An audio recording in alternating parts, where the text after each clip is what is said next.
പ്രിയപ്പെട്ടവരെ, ഇന്ത്യയുടെ ഒരു ട്രേഡിംഗ് ഷിപ്പ് ഇന്ന് മുങ്ങിയിരിക്കുകയാണ് ചെങ്കടലിൽ. ഹൂത്തികളുടെ ഭാഗത്തുനിന്നാകാനാണ് സാധ്യത. എവിടെ നിന്നാണ് എന്ന കാര്യം വ്യക്തമല്ലാത്ത രീതിയിലാണ് ആക്രമിക്കപ്പെട്ടിരിക്കുന്നത്. എന്തായാലും യമനുമായി ബന്ധപ്പെട്ട പോർട്ടിൽ വെച്ചാണ് ഈ ആക്രമണം ഉണ്ടായിരിക്കുന്നത്. സൗദി അറേബ്യയിൽ നിന്നാണ് എണ്ണയുമായി ഈ കപ്പൽ തിരിച്ചു വരുന്നത്.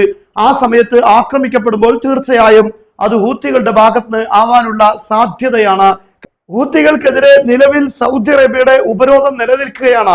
അതുകൊണ്ട് തന്നെ ആ ഉപരോധം നീക്കിയിട്ടില്ല എങ്കിൽ സൗദി അറേബ്യയെ ഞങ്ങൾ ഉപരോധിക്കും എന്ന് ഹൂത്തികൾ കഴിഞ്ഞ ആഴ്ച പ്രഖ്യാപിച്ചതാണ്. ഒരുപക്ഷെ ഇതിന്റെ അടിസ്ഥാനത്തിൽ തന്നെ ആയിരിക്കണം ഈ ആക്രമണം.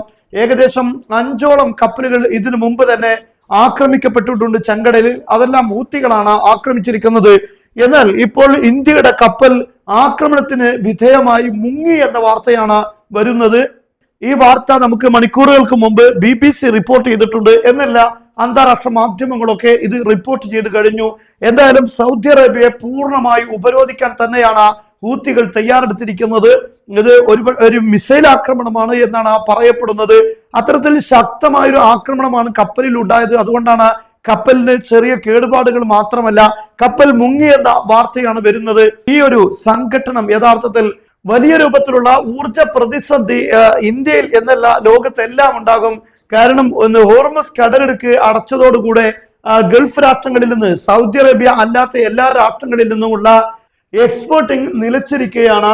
അതേസമയം സൗദി അറേബ്യക്ക് ചെങ്കടൽ വഴി ഇങ്ങനെ ഒരു മാർഗം ഉണ്ടായിരുന്നു. എന്നാൽ ഹൂത്തികൾ ഉപരോധിച്ചതോടുകൂടെ അതുകൂടെ തടസ്സപ്പെട്ടിരിക്കുകയാണ്. മാത്രമല്ല, ഹൂത്തികൾക്കെതിരെ ഒരു സഖ്യം രൂപീകരിച്ചിട്ടുണ്ട് സൗദി അറേബ്യ ആക്രമണത്തിനായി. എന്നാൽ ആ ഒരു ഘട്ടത്തിൽ തന്നെയാണ് ഇങ്ങനെ ഒരു ആക്രമണം ഉണ്ടാകുന്നത്. ഇത് സൗദി അറേബ്യയെ സംബന്ധിച്ചിടത്തോളം സാമ്പത്തികമായി വലിയ പ്രതിസന്ധി ഉണ്ടാക്കുന്ന കാര്യം തന്നെയാണ്. എന്നല്ല, ലോകത്തൊക്കെയും വലിയ രൂപത്തിലുള്ള സാമ്പത്തിക പ്രതിസന്ധി, അതുപോലെ തന്നെ ഊർജ പ്രതിസന്ധി എല്ലാം സൃഷ്ടിക്കുന്ന രീതിയിലാണ് ഇപ്പോൾ കാര്യങ്ങൾ പോയിക്കൊണ്ടിരിക്കുന്നത്.